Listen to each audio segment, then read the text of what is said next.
Hello, welcome to the video portion for True Crime of Gaston County. This information is important and it goes with the cause and effect unit. I enjoy doing the true crime to kind of kick off the cause and effect unit. It's a nice story to start with. It makes it really easy to take the concepts from the textbook chapter and apply them to a specific instance and kind of ties it all together. So this is a story that you will need to be able to have in your notes or refer back to through other lessons as we move through cause and effect in English 111. The true crime of Gaston County is true crime, and is true crime. It is a true story. It's something that you need to know happened in Gaston County, at least for the basis of this note session. And so if you'll refer to this image on the screen, you should see that it is a intersection. It is a particular intersection happening in Gaston County.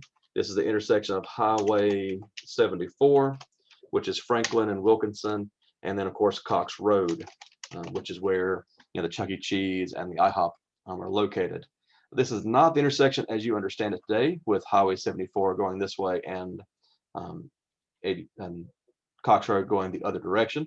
This is the intersection as it appears in the 1970s. So in the 1970s, there is no Chuck E. Cheese, there is no IHOP, and in fact, they had not even finished I-85 yet.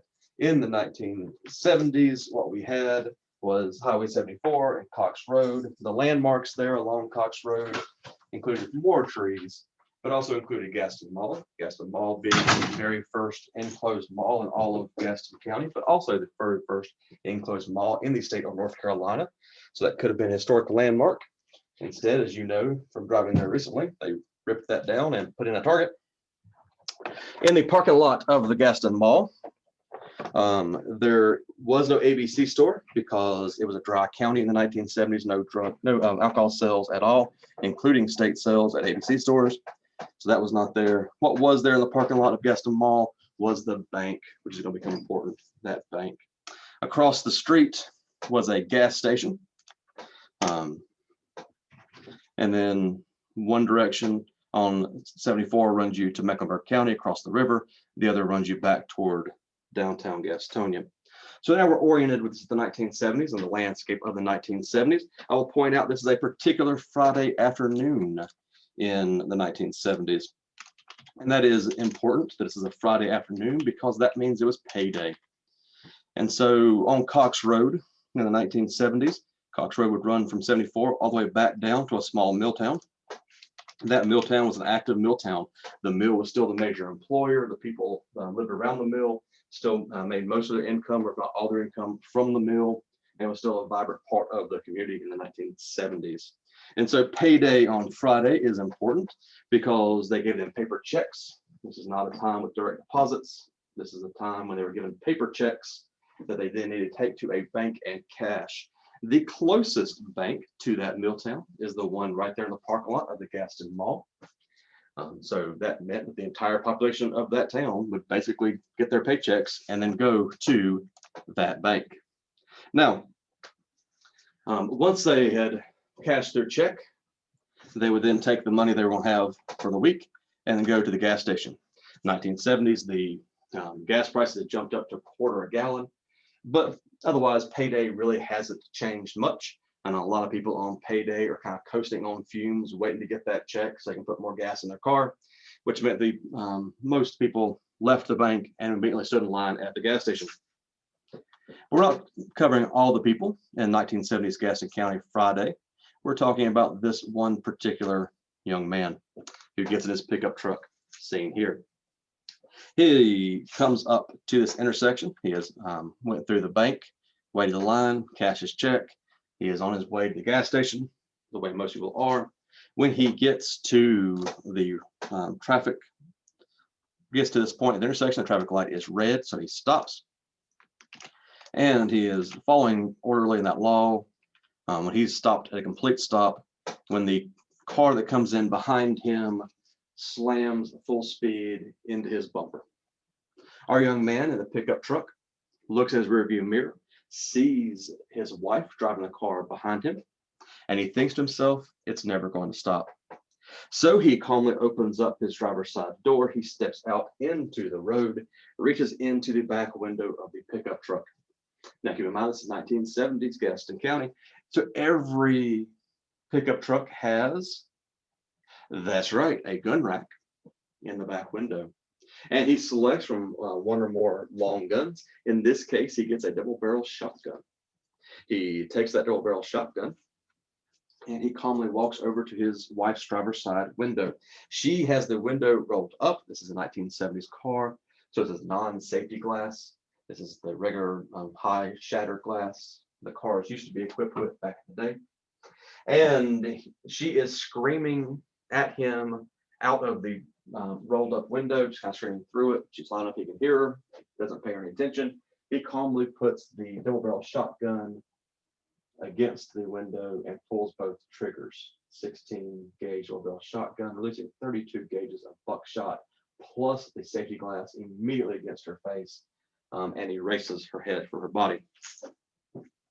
He then calmly walks back, hangs up the now spent gun in the gun rack where it belongs, and gets back in his truck. He then goes to the gas station because it's still Friday and he is still out of gas.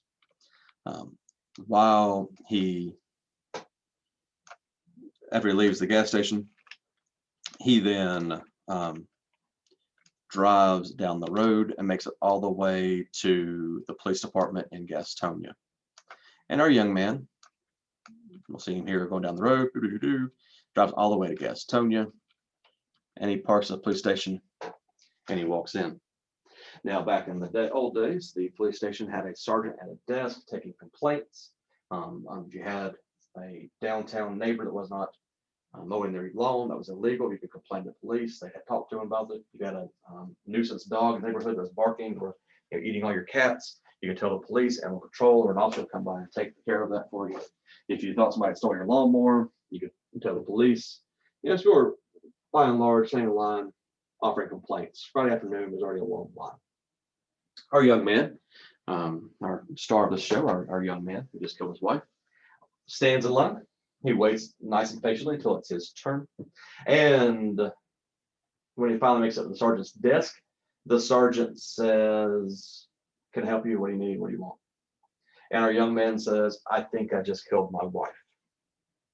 The sergeant on duty says, "Okay, if you'll have a seat over there, there's some free coffee. We'll be with you in a little while." It's at this point in a class discussion, when I'm doing this with students live in front of me, that I watch eyebrows raise because I find that to be a peculiar thing. But I do like to point out that Gaston County in the 1970s and Gaston County today has more beds in the jail than they do in the homeless shelters. So if you take that fact for a moment and think about when I'm recording this, the fall has just begun, the air is turning crisper, it's lovely if you've got somewhere warm to be. If you have nowhere warm to be, then the fall weather, these cooler nights are just soon going to start filling you with dread, not of the Halloween season, but dread that cold weather is coming and it's hard to stay warm. And if there's not enough beds in the homeless shelter for you, there's nowhere else for you to go. One of the things a lot of homeless people do is they go and admit to every crime they've heard about. So they'll walk in and just say, "I did this, I did that, I did that," wanting to be picked up for a night, wanting to be arrested for the evening, wanting to have somewhere warm to be, maybe a shower. The homeless shelter's full. So primarily because of that, but also because at that point, when you tell a cop, "I just killed somebody, I think I killed my wife," there is no evidence, there is no dead body, there is no collaborating story, there is no reason to arrest you. And so the sergeant, in the very 1970s, true to fashion way, says, "Okay, go stand over wait over there. We'll be with you." They've got some courtesy coffee out so that the waiting is pleasant, I suppose. And that's where we'll leave our young man for a moment. Now, if this had happened in modern day, then it would have drawn a crowd. This is a spot where I like to say, do not try this at home. There's a few things you just have to trust me for in this class. And what a gunshot sounds like when it's shot in an enclosed car is something that I hope you don't ever have to figure out for yourself. But trust me, double barrel shotgun, point blank range into an enclosed but hollow vehicle sounds like a cannon going off. and it draws attention. If this happened today, I suppose people would run out and start snapping pictures for the Instagram or to TikTok a murder right quick. That seems to be what happens. YouTube famous. I've always been very curious, and when people start shooting, a crowd will always run out to see what's happening. That has never been my experience. When I hear shots, I tend to just hit the floor, wait for it to be over. When everybody comes back in, they can tell me what they saw if they lived through it. I don't rush toward gunshots. It's not in my nature. So if this happened today, it'd probably be captured on Instagram. But this happened in the 1970s. No one had cell phones in their pockets in the 1970s. There was a phone in the bank. There was a phone in the gas station. Someone did call the police. And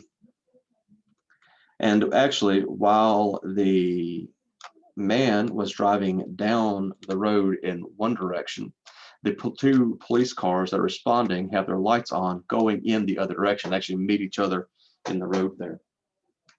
The two police officers' cars will first go to the scene of the crime, which is pretty easy to find. It's a headless body in the road in a somewhat shattered car, and they immediately do what they need to do next, which is call for an ambulance.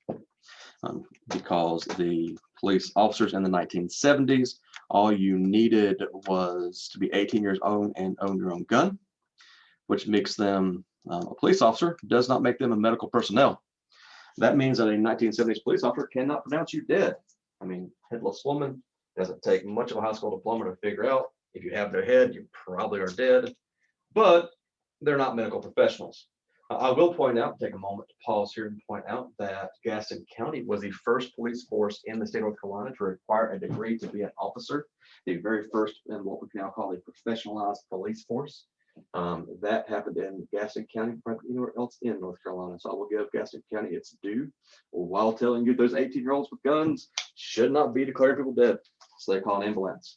Ambulance means something a little bit different today than it did back then. They're trained differently today than they were back then. Not to oversimplify things, but they were glorified first aid with some medicine and some little bit better trained than their average Boy Scout or Girl Scout. But at the same time, they were basically first aid. And they would then keep you hopefully alive with life-saving techniques until they reached a better trained medical personnel, doctor, nurse, whatever.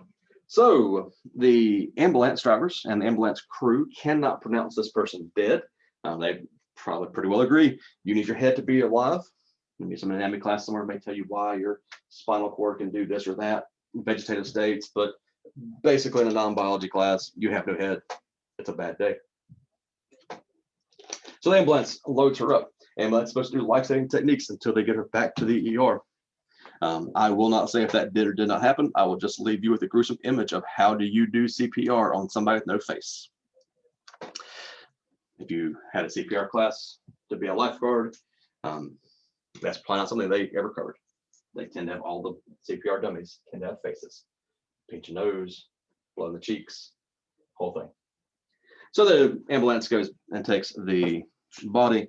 The ambulance pulls into the ER, throws open the doors. A doctor walks out, glances in the back of the ambulance, does not get up in the ambulance, but from the asphalt, from the drive there, looks in the back of the ambulance, sees a headless body, and the doctor says, "Yep, she's dead.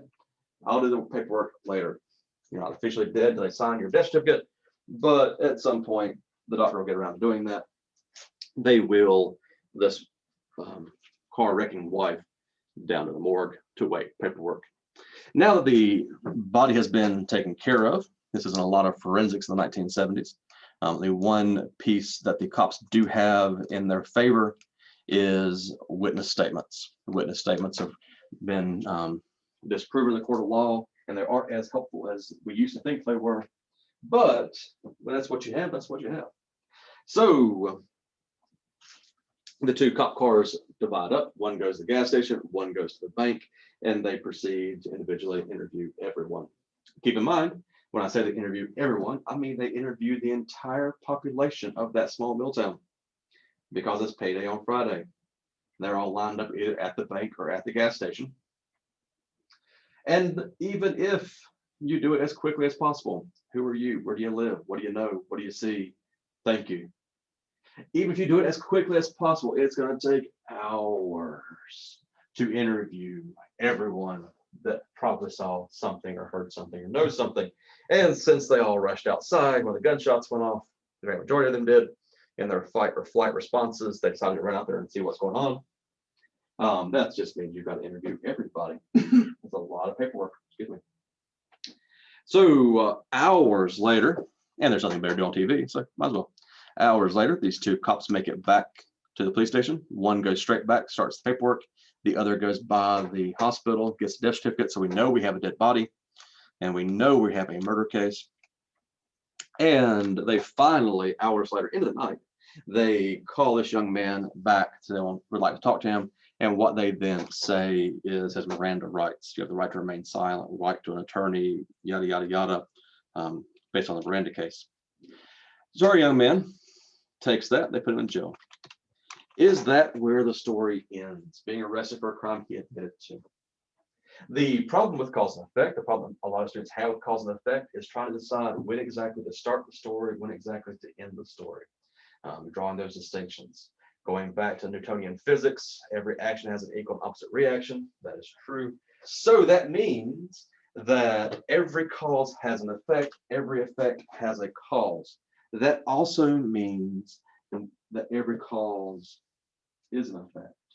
And the beginning may be older than you think if you look at those two quickly. It also means the ending might be further along than you think if you look at this too quickly. Students that get in a hurry, particularly freshmen, but just students in general get in a hurry trying to write a cause and effect essay, will often make artificial distinctions too quickly and not think about the entire scenario.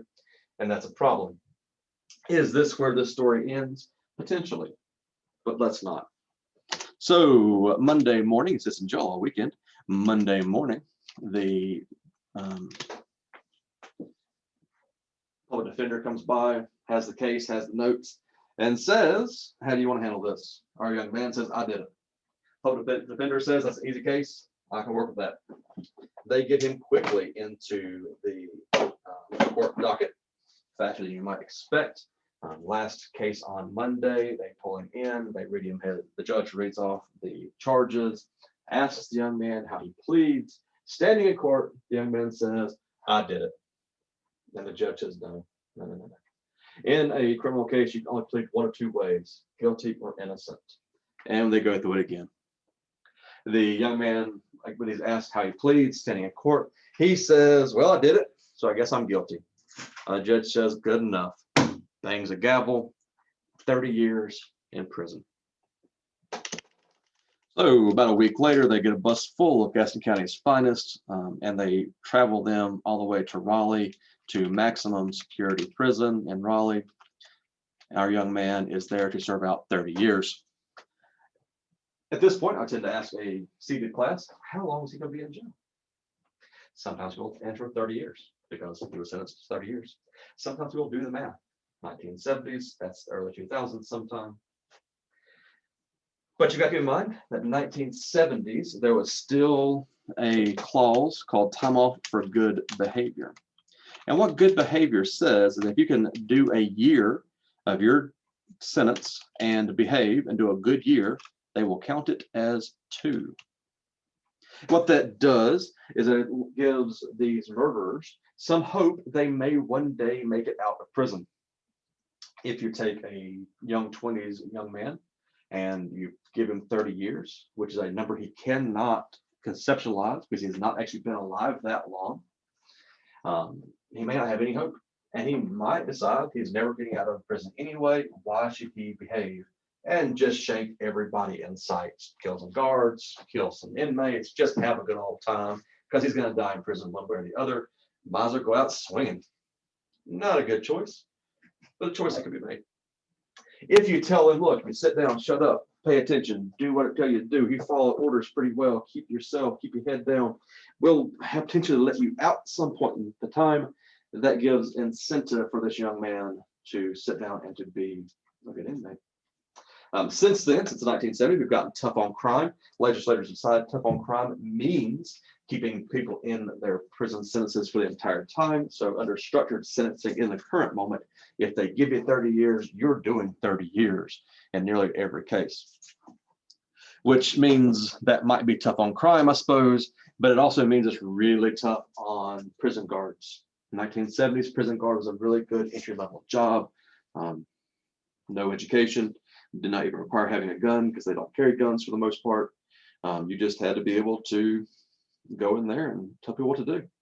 Good entry-level job. If you did that for a few years, you could get hired as a cop anywhere in the state because you had experience with the criminal justice system.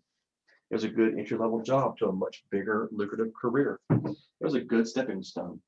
Most inmates were there to just chill and do their time and learn from their mistakes. You just kept them in line. It wasn't too bad.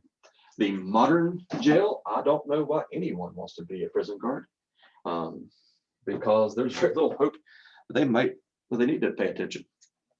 It's become a much worse job. Pay hasn't increased to offset the fact that you're more likely to get stabbed than you used to be. So tough on crime aside, 1970s time for good behavior. What we need to figure out is, will our young murderer, our young man, will he be a good inmate? At this point, you know two drastically conflicting things about him. One of those is that he nice and calmly walked up to the window, that he calmly drove to the police station, he calmly turned himself in, he calmly admitted every step of the way he did it. He did not run, he did not hide, he did not try to get away. He very much is taking his punishment for what he has done.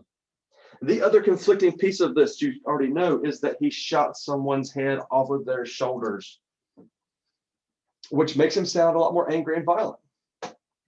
That is two completely different mindsets and that have completely different outcomes in this 1970s prison. The nice, calm young man will be able to do his time. The easily to anger and violent man will not. To figure out what the truth could be and should be, we need to go not to that Friday, we need to go back before. Let's go back to that Milltown. Let's go to the week before the accident, and let's go all the way back to that Milltown. And in that Milltown, let us go to the week before when our young man goes up to his boss in the mill and says, "I'm not feeling well, I need to go home."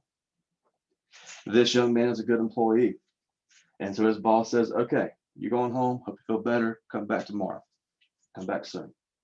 And hopefully you've got enough work experience that you know when some people that are good employees come in and say they need time off, you give them time off, you trust them.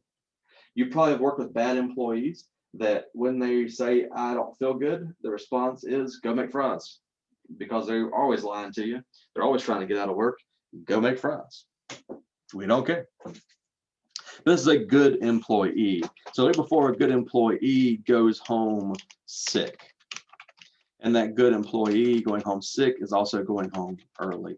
Drives his truck from the mill, the tiny little town across town, to his mill house, parks beside of the car. This is economically a time period when one income was enough to have a house, a car, a truck, maybe a vacation property in Myrtle Beach. Everything in life was good economically because it was good money at the mills. So he parks out of his wife's car, doesn't expect it to be anywhere but home because she doesn't have a job and she's home most days. There are no kids. She's not a homemaker particularly, just the non-working wife that's so common in this generation. He walks into his living room early, doesn't see anyone around, walks through the living room, doesn't see anybody in the kitchen, walks all the way to the back of the house where the bedroom is, throws open the door, which he probably thought was odd, it was closed in the middle of the day, throws open the door, and nothing about what he sees in his bedroom is going to make him feel any better. There's his wife. There's his best friend. If he was a violent man, he would have walked over the nightstand, pulled out the pistol, shot them both, and got away with it as a kind of passion. Or he would walk all the way back out the car, got a shotgun, shot them. He would have walked to the front living room, reached the gun rack over the couch, went back in there, shot them, probably still got away with it as a kind of passion. Heck, he may have went to the kitchen, got one out of the refrigerator. It's Gaston County, for crying out loud. There are guns everywhere. He had access. If he was violent, he would have been violent. In fact, he was not. Young man said, when he catches his wife and his best friend cheating, "I'm done." and he wants to break the cycle. Breaking the cycle is important here. I mean, keep in mind that when someone wrecks your car, if your first response is she's never going to stop, it probably does not mean this is the first time. So when he's in that car wreck and says he's never going to stop, he means there's a cycle here. Here's the cycle.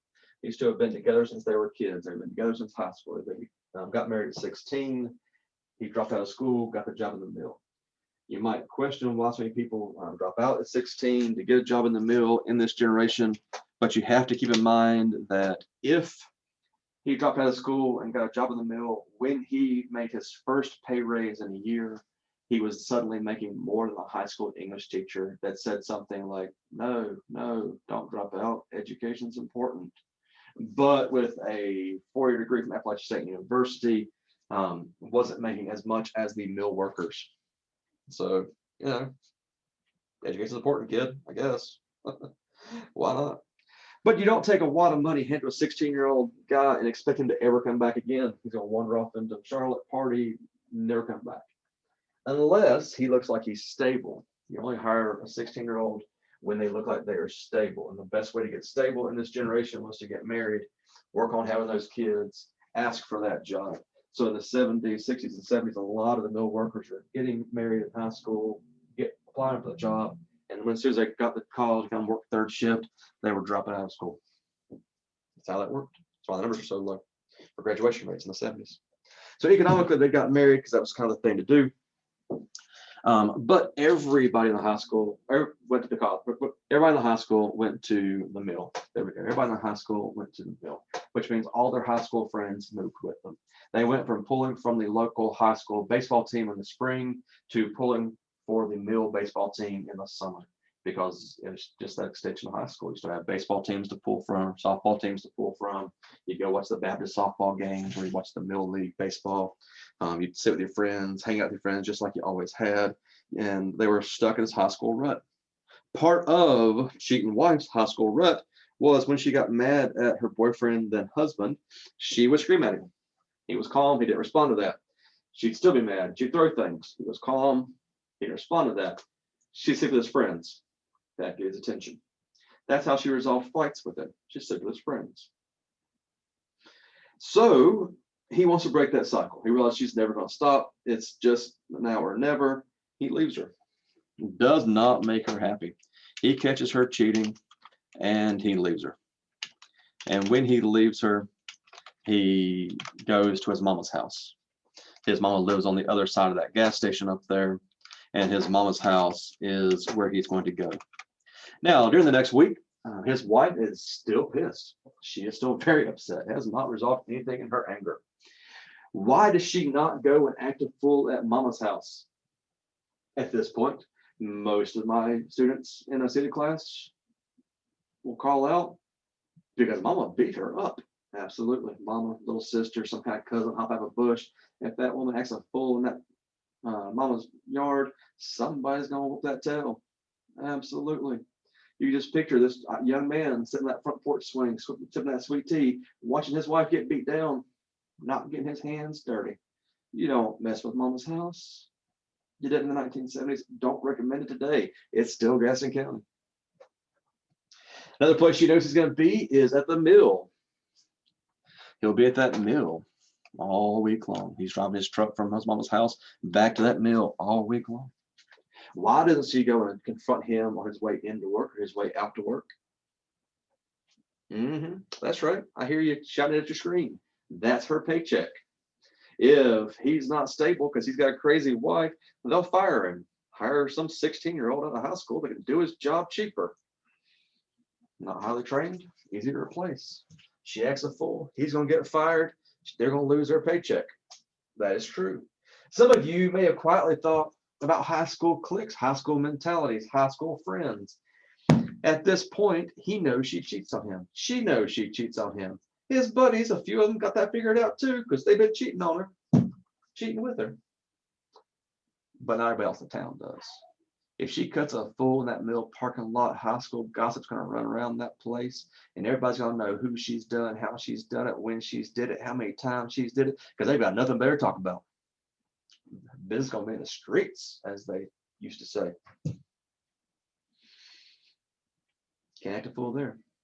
And the only place that she can act a fool is by taking that car he's paying for, go to Gaston Mall Friday afternoon and wait for him. She's going to watch him pull into the bank. She's going to watch him go into the bank. She's going to watch him get back in his truck. When he pulls out, she's going to pull right behind him. He's going to go to that stoplight. It's going to turn red. She is not going to stop. He says she's not going to stop. He takes care of this. When you are dealing with this in 2021, I would like to point out that he had more options. And today he would have more options. If she had done that today, he should just immediately call 911, charge her with attempted vehicular manslaughter, and let the cops take her away. End of the story. In the 1970s, they would have just said, that's a domestic problem. Y'all figure that out on your own. In 2021, there are currently stalking laws in North Carolina, which I'm a fan of. In the 1970s, they did not exist. In the 1990s, they did not exist. Those laws are fairly new. And I'm not always a big fan of new laws, but stalking laws I am a fan of. Watching someone, waiting for someone, stalking someone, these are things that should be taken seriously and should be treated seriously. I'm glad we've got legislation on the books to do it. 1970s, he didn't have that. He was alone in his truck. Felt like I had to handle a problem. And handling a problem is a very important phrase. If you talk to men that killed their wives, nearly all of them say, I had a problem, I took care of it.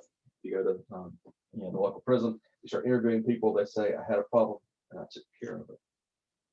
So he had a problem, he took care of it. He admitted to it. Since 30 years, he's a really good inmate. He gets out in 12 years. Goes down to 15 because it's basic good behavior. Actually goes down less than that because he takes the Bible studies, he takes the Alcoholics Anonymous class. He already believed in the Bible. He wasn't an alcoholic necessarily, but he took all the free classes because they were available and they took time off his overall sentence. And it made him seem like he was a well-behaved inmate. He's out in 12 years. When he gets out in 12 years, where is he going to go? It's hard for an inmate. Even today, it's hard for an inmate getting out of prison. Where are you going to go? And then answer is, when a male inmate gets out of prison, they almost always go back to their mother's house. In fact, when a male inmate escapes from prison, the two things you do is send a police officer to the mama's house and a police officer to the last known girlfriend's last known address, and you wait for them to show up, you arrest them, you bring them back. You give them more time. It's pretty cut and dry, really. Male prisoners are way more predictable in that sense than female prisoners are. So he is going to get out legally. The only place he has in the world to go is mama's house. Everybody knows that. He's going back to mama's house. Everybody in mama's community knows that too. They know what he did. They know who he was. They watched him grow up. They don't know who's coming back. Is it a nice young, polite young man? Is that who's coming back from prison? Is it the murderer that's coming back from prison? Is it the man who's been doing hard time and been hardened by the system, learned new things, and now he's even more evil than he ever was? Who is coming back? There's one group in particular that is really concerned about who's coming back. How is he coming back? It is a Gaston County organization. It's fairly common. Christian, Protestant, doesn't really matter which church, doesn't really matter which denomination.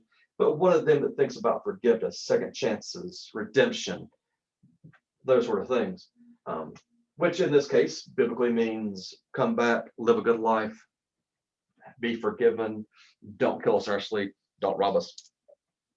The church is so concerned about that then most of the time he's in prison, he has a pen pal. They have a prison pen pal system going on.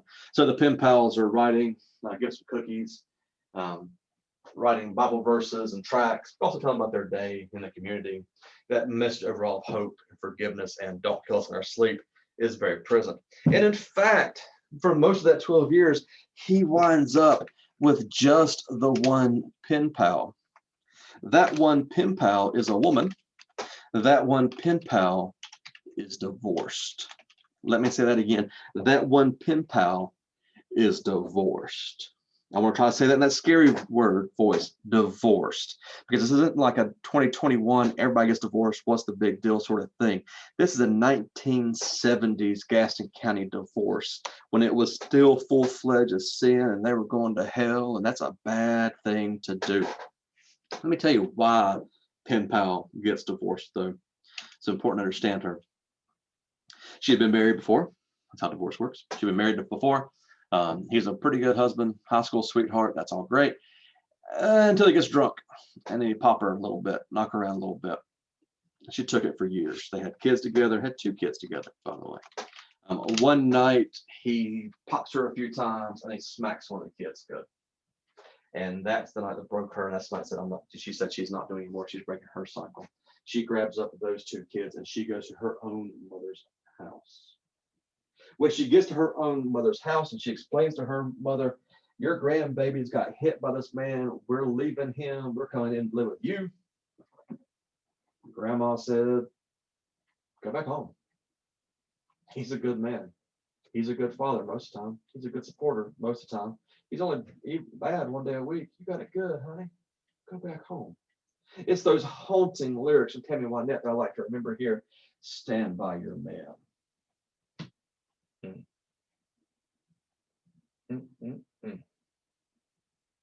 It's at this point in the seated class I look around, I take a moment to pause, and I see those looks of confusion on people's faces. And what they really want to know is, why is grandmother being so harsh about this? Think about sociology. Think about what you should already know about abused people.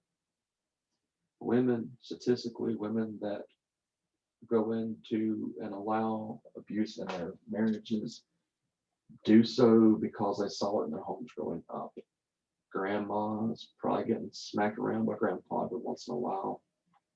Payday, go a while, pop her a few times. That's what she saw being a woman as in her generation. Now she's looking at her daughter who wants to break this cycle, and she just cannot comprehend what that's about. Why is she getting above herself? Why would she want to do that? Why would she not follow in my footsteps? It's an emotional thing. It's a complicated thing. Grandma's harsh. Go back to your husband. He's pretty good most of the week. You got it good. Tells you a lot about grandpa. Tells you a lot about Gaston County expectations in the 1970s, that generation. But grandma let her stay. Didn't talk to her. She let her stay. That divorced woman is living with her parents. Nobody in her family is talking to her.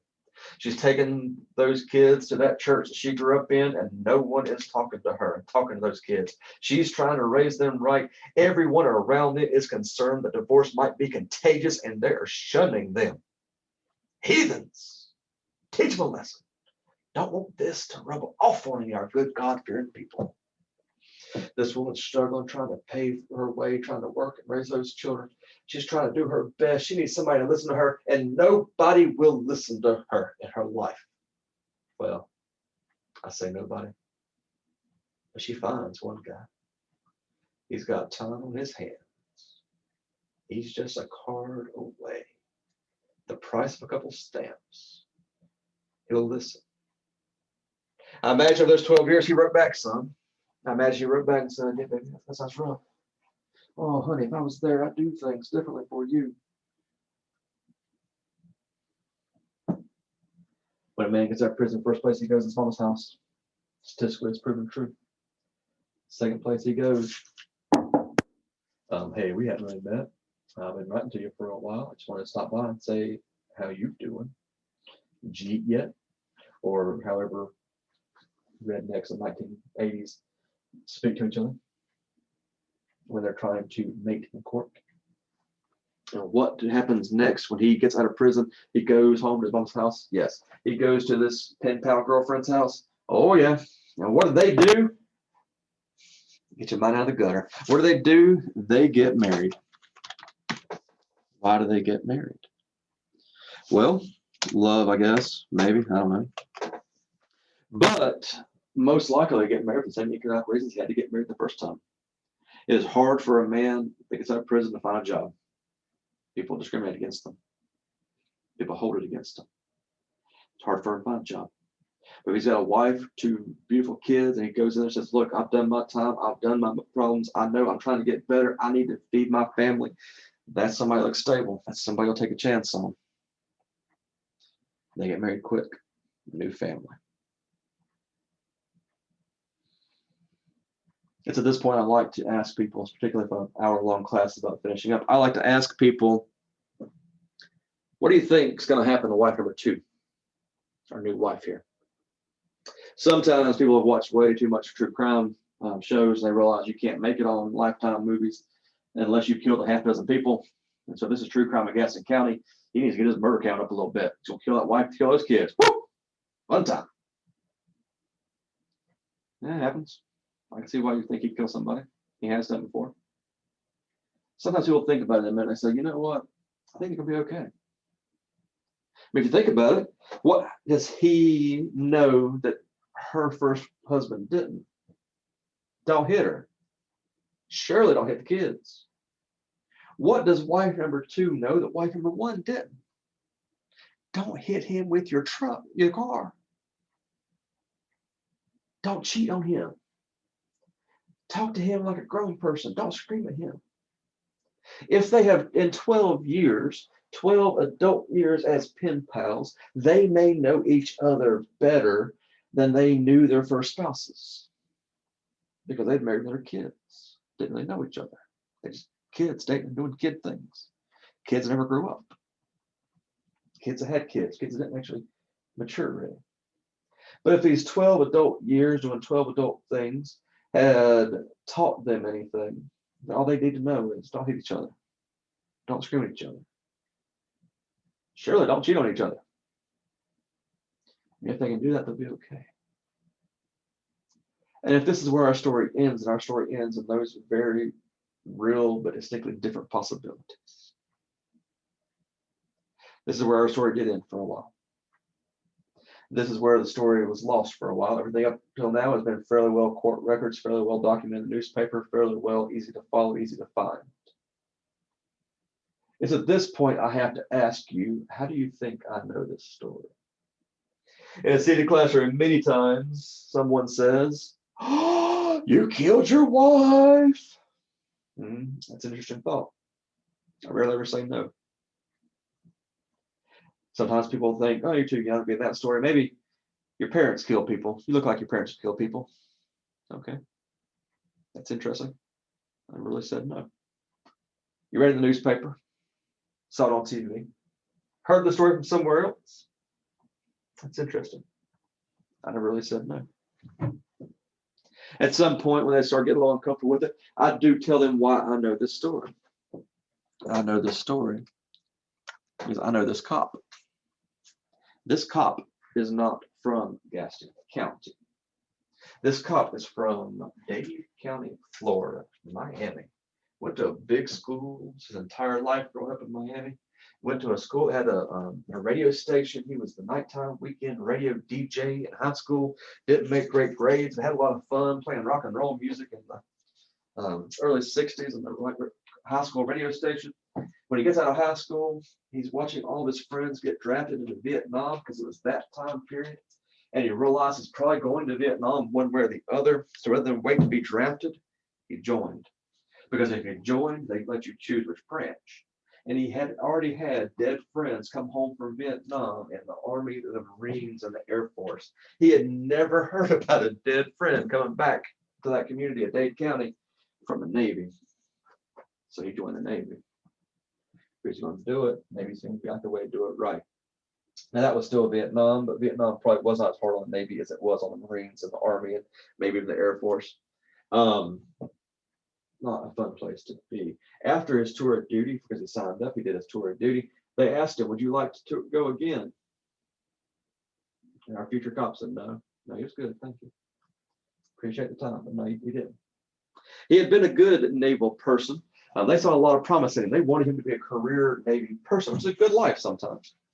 One of his commanding officers actually saw a lot of promise in him.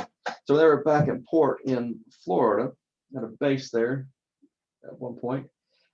He had taken this future cop and he had taken him home, met the family, try to convince him it's the life you want as a Navy officer, son. He met the family, and including a beautiful young woman whose father was in the Navy. He kept in touch with her, finishes up his tour in the Navy, gets out, still doesn't know what he wants to do. He decides he had been a rock and roll DJ for a while. He could probably be the manager of a rock band in California. He was completely wrong about that, but optimistically, he went to California. A year later, he realized how wrong he was. Ruined that band's career. They never were heard of again because he had no idea what he was doing. When he flies back to Florida, his former commander's beautiful daughters waiting at the airport. They kept in touch. He said he's coming home. She came to meet him.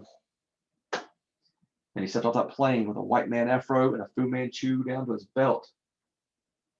And the wife to be said, nope. Nope, nope, nope, nope, nope, nope. Get rid of all that or get back on that plane, go back to California. We're not doing that for him. And into his 80s, he would say, man, I wonder how my life would have been different if I kept that afro. Yeah, it would be interesting. But he cut the hair, he shaved, he had military service under his belt. He went to Dade County, became a police officer. He was good at it. He became a police detective, worked his way up, married that woman.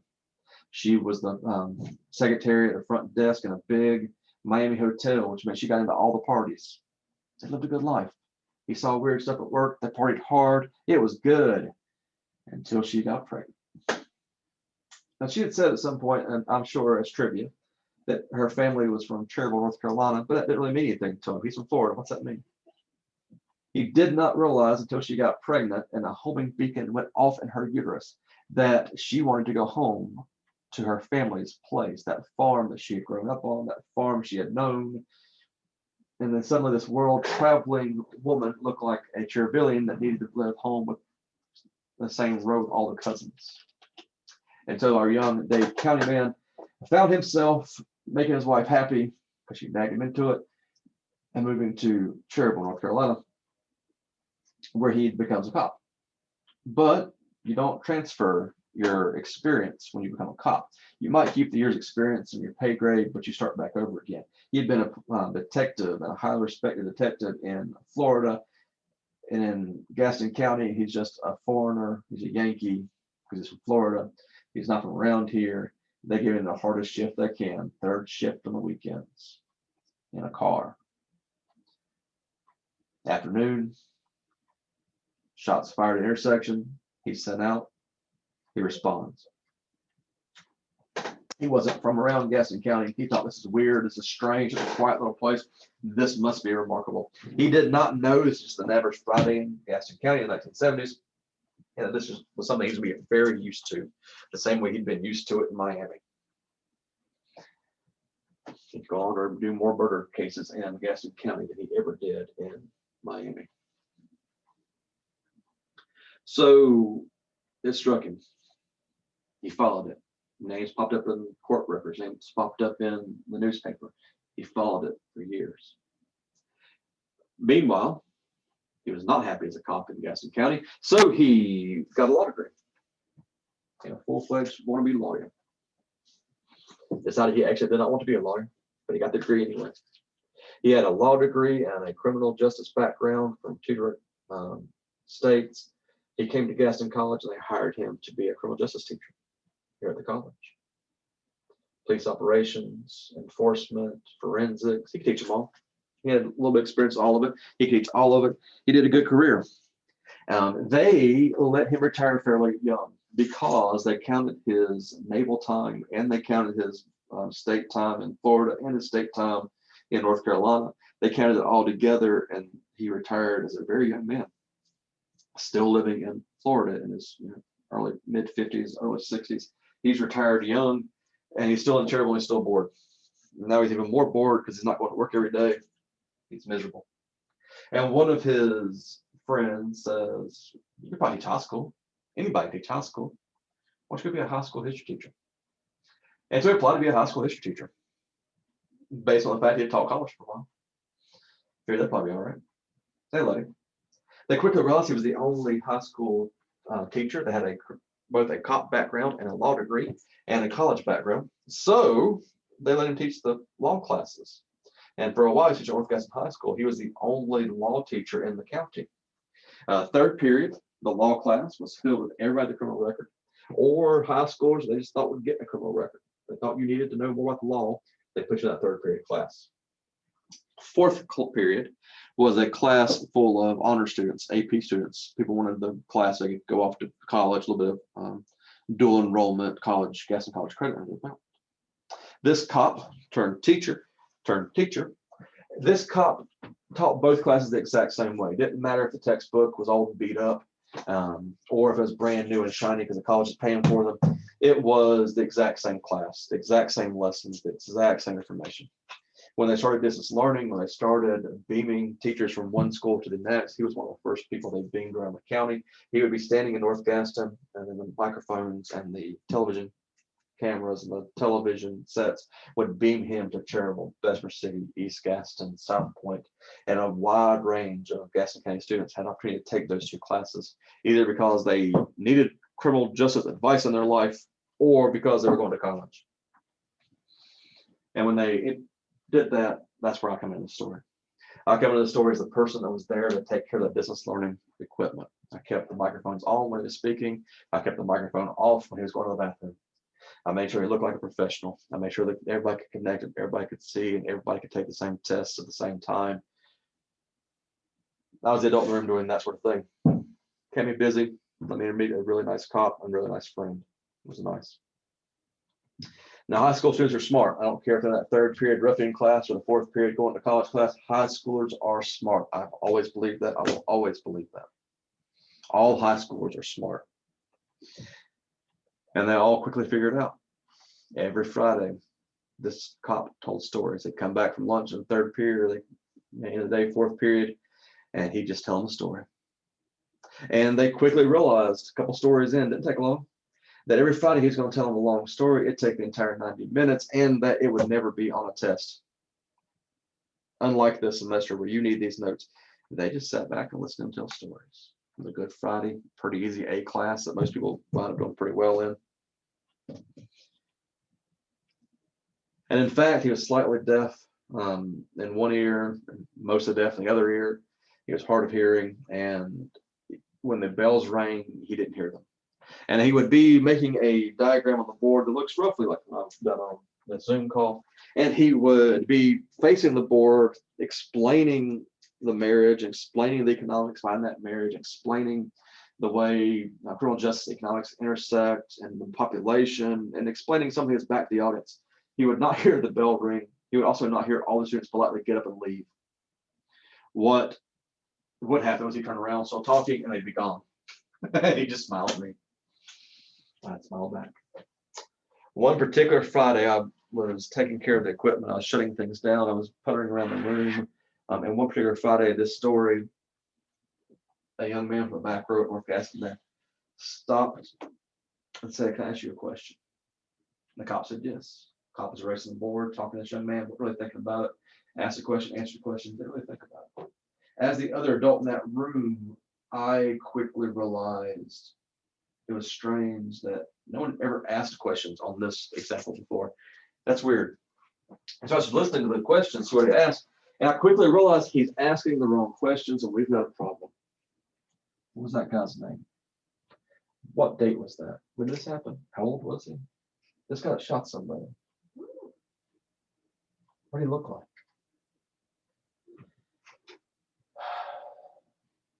This young man taking a college class to make an easy A, get some easy college credit, just kind of randomly. And he fairly randomly found out that his grandfather killed his first wife. And then we had to say, have a good day. Enjoy your weekend.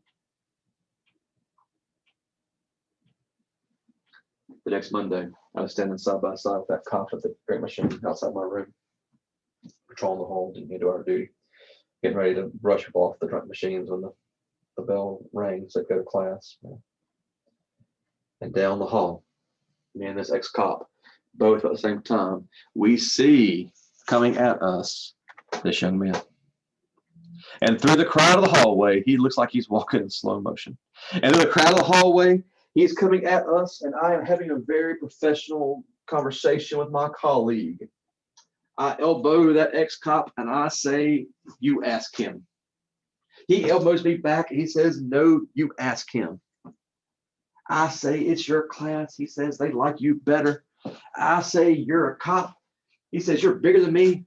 It goes on for what feels like 2 days. And finally, in slow motion, this young man gets up to us. We look at him. The strangest part of this story is about to happen. This is a strange story in many ways. The strangest part of the story is about to happen. This young man shakes our hands and thanks us. We didn't know what to do with that. So we started talking to him. This young man had went home, thought about the story a little bit. He waited for his dad to get home because he realized it's his dad's father. They didn't have the same last name. It's starting to make more sense to him all of a sudden. His dad comes home, and this young man says, Dad, I need to talk to you. I need to talk about something I learned in class today. I need help with something in school. I like to suppose that this adult went blank and went white and thought to himself, I don't remember math. What is a trigonometry? How do I help my son with his homework? And then the question the son asks is, did Grandpa shoot somebody? I don't know if you're then relieved that he's not asking about geometry or horrified that he's found out that your father killed his first wife. But I do know that this father has a choice he can make. The easiest choice is to lie about it. The easiest choice is to say teachers are crazy. High school teachers nothing but lies. You can't listen to that mess. It don't matter what the truth is. Just don't listen to them anymore. That's the easy answer. The harder of those two answers, from a parenting perspective, the harder of those two answers is to say, son, we talk about your grandfather, the man that taught you to hunt and to fish, the man that helped teach you to drive. There's some things we just never told you about. When this second marriage happens, when this murderer marries this divorcee 12 years after this murder, that means these kids, these two kids, these bright, shiny, need them to get a job, two kids, one boy, one girl, classic. These two kids are really about 10, 12 years old. They know new daddy just suddenly popped into their life. They know new daddy is new. They know new daddy had been in prison for years. By the time they have their own kids, it's part of their family story, but they don't really know how to talk about it. At what age do you look at your children and say, don't piss grandpa off, he might shoot you? What age do you say, I know you're going hunting with your grandfather, don't make you mad, he shot people before? At what age do you look at a child and say, he's going to teach you to drive, you've got to be real careful because if you get in a wreck, he might shoot you? His father never figured it out. Always kind of meant to us kids, just never figured it out. The one found out, 17 years old, high school senior, some random class. They sat and they had a conversation. This young man, 17 years old, had some mature things to think about. He then had to think about that all weekend. Sunday, he went to church. It's Dallas. Sunday afternoon after church, he goes to his grandparents' house. And he looks at his grandfather to ask him to pass those mashed potatoes. And by that point, he had already kind of resolved that was still his grandfather. It was still a good man and still the man he'd always thought he was. It didn't matter what else he'd done in life that he didn't know about. Pass the mashed potatoes, please, sir. Young man, 17 years old, gets to the cop, it gets to me, the facilitator, and he shakes our hands and he thanks us. It's because of that young man we were able to keep up the story for a little bit. We followed it to a conclusion. Because cancer doesn't care what you've done in life. Cancer comes for us all if you live long enough. Cancer came for this murderer. This murderer had, in fact, found a job in a mill town, not the mill town he'd already lived in once that he'd shot somebody near. Not that mill town. They're not hiring him. But back then, Gaston County still was full of mills that could still provide you a good living. He found him a job at another mill. He worked there until it closed. They gave him an early retirement, gave him a gold pocket watch, gave him time to go help raise his kids. When his grown children had children of their own, but they couldn't afford daycare, he'd help raise those kids. spent time with him after school. When he dies is from cancer and they're burying him, they talk about him like he is a good man. And they bury a good man. Ashes to ashes, dust to dust. At that point, some of the older grandkids have talked amongst themselves and they know what he did when he was younger. So the younger grandkids don't. But they all agree he's a good man.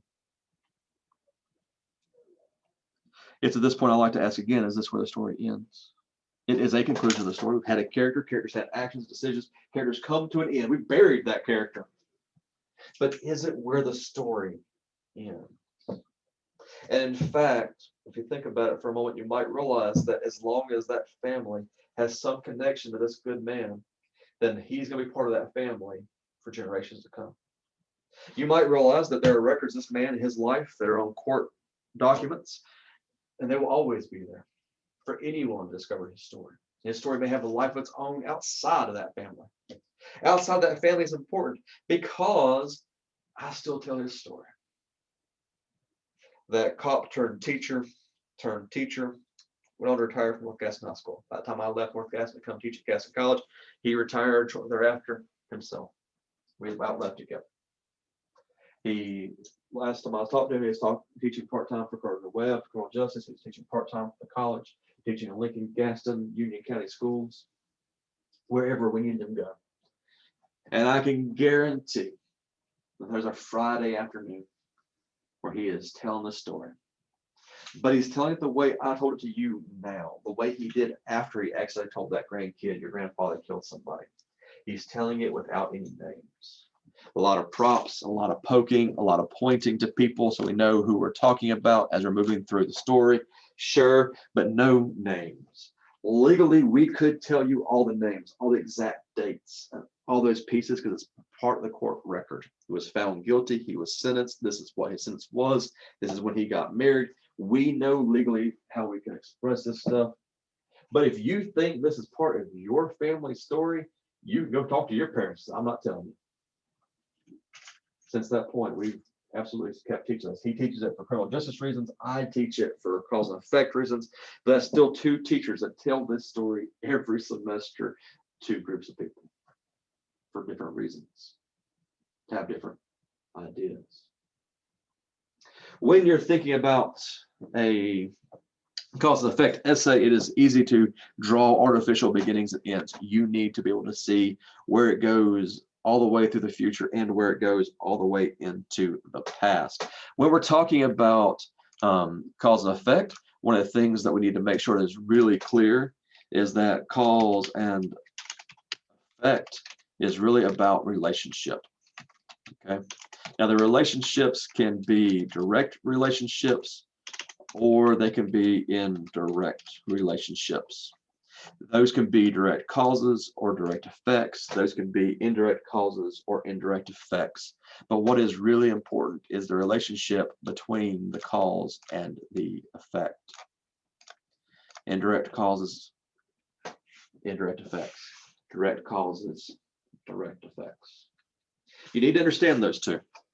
And what happens is that in a direct cause, item A equals item B.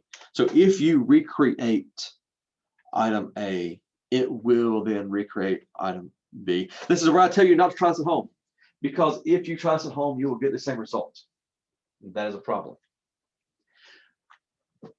Indirect relationships are relationships where the A may or may not equal the B. They are connected. There is something there, but exactly what is connecting them, exactly what is there, is a little bit harder to define. Yes, this A happened, then this B happened, but it doesn't mean it's always going to happen. That's an indirect relationship. These are the relationships I like to call the enablers. They do not make things happen. They just enable it and make it easier for it to happen. Enablers. It's at this point that I like to ask, what led to wife one's death? Some people will tell me she cheated on him. She got what she deserved. That is not a direct cause of her death. Cheating is an indirect cause of her death. Yes, she cheated. Yes, she died. But not all cheating in Gaston County equals death. That's why people keep trying. They might get away with it. Well, she's angry. Sure. He was angry. Sure. Those are not direct causes of her death. They lead into it. They enable it. They're important. He had a gun. Absolutely he did. And if this man had to go home and get his gun and come back, he probably wouldn't have bothered. He was calm. He would have had time to calm down. It'd probably be a whole different story. But he had access to that gun in the back window of the car, and that's important, but it is not a direct cause of her death. If the question is, what is the direct cause of her death? Him having a gun is an indirect cause, not a direct cause. What's the direct cause for death? Double barrel shotgun blast to the face. If you recreate A, you'll wind up with B nearly every time.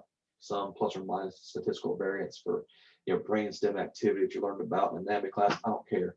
You shoot somebody's head off their shoulders, they die most all the time, enough that I can say, yes, that's what happens.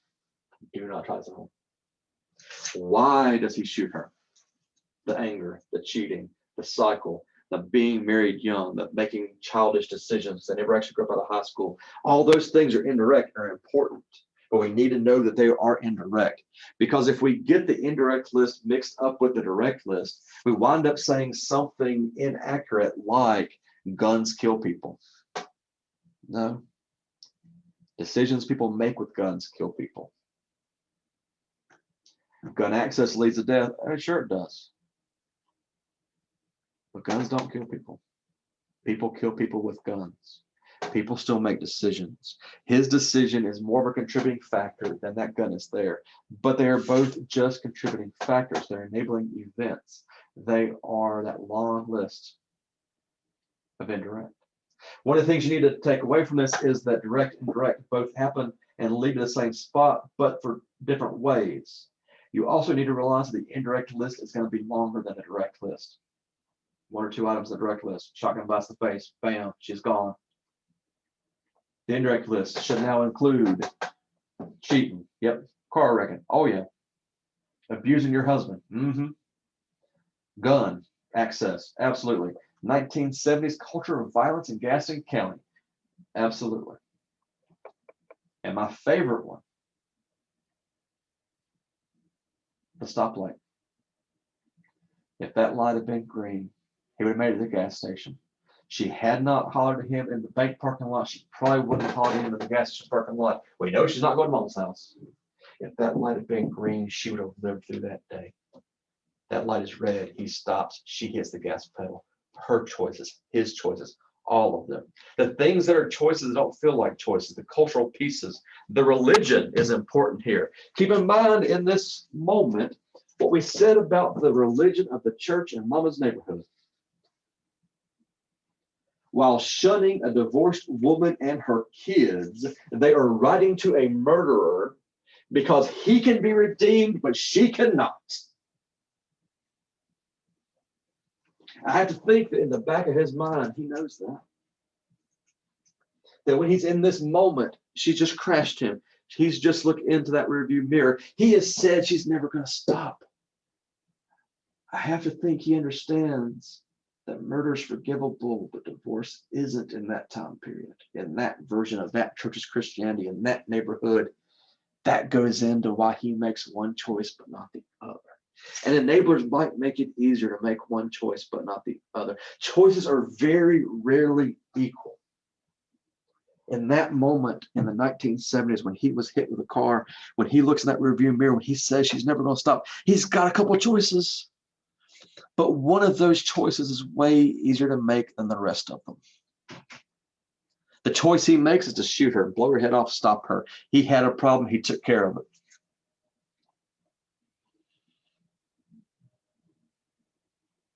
But her choices, his choices, society's choices, the culture of violence in Gaston County. And Gaston County is a very violent time. The ER doctor looks up and does not get his hand sturdy on that body, says she's dead, take her to the morgue, I'll do the paperwork later. He went back to work because it's Friday night in Gastonia.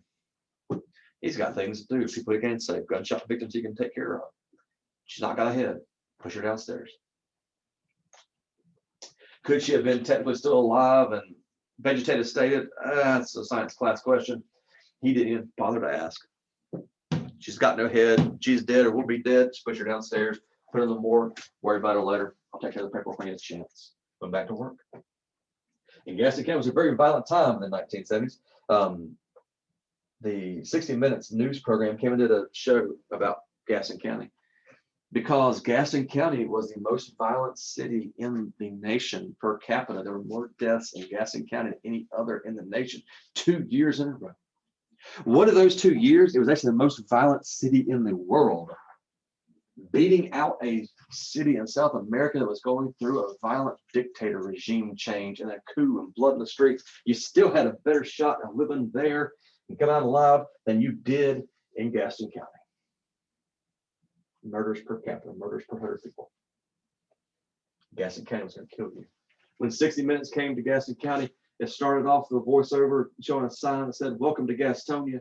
And as they panned around the back, someone had spray painted, "Run for your lives," on the back of the welcome sign. It was a culture of violence. A place where you had no stalking laws. Domestic violence was just sent back home and not bothered with by the cops. It's a spot where everything makes it easy for this man to make a decision. Maybe it's a decision that you personally would not have made, or maybe it's a decision that you don't really understand why he made it, but you've really got to dig through those indirects and start looking at where this decision comes from. Because you need to understand every point in that causal chain, every point in that timeline. You need to understand all the decisions. Are they direct? Are they indirect? What caused that to be there? Why? Because once you understand the situation completely, then you can start forming up a thesis. Not before. Once you start forming up a thesis, you're forming up an idea, an opinion. You're trying to figure out how you're going to back up that opinion with the ideas you understand. Then you can start working toward building a chronological body or a thematic body based on supporting that thesis with the details that you know and how you explain those details properly to an audience. But before you get to the thesis, you need to absolutely understand what is going on. You need to go through those notes and figure out what's direct, what's indirect. Where are choices being made?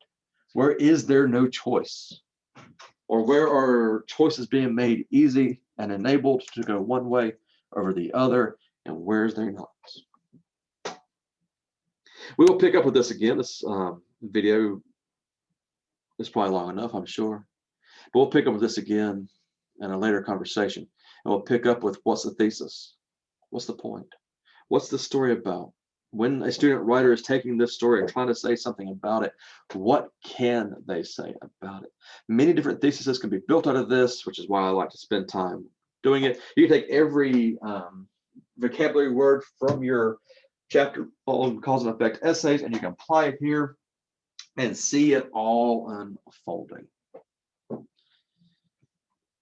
But pay attention to those relationships, because nothing else happens till you understand the relationships.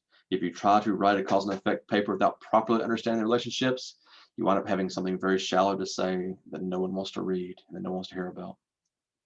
When you understand it, then you can make the big declarations that make people want to listen. The writing process of Aristotle is the thinking process of Socrates. To understand how to write in cause and effect relationships, you have to understand how to think in cause and effect relationships. And on that, I bid you a good day.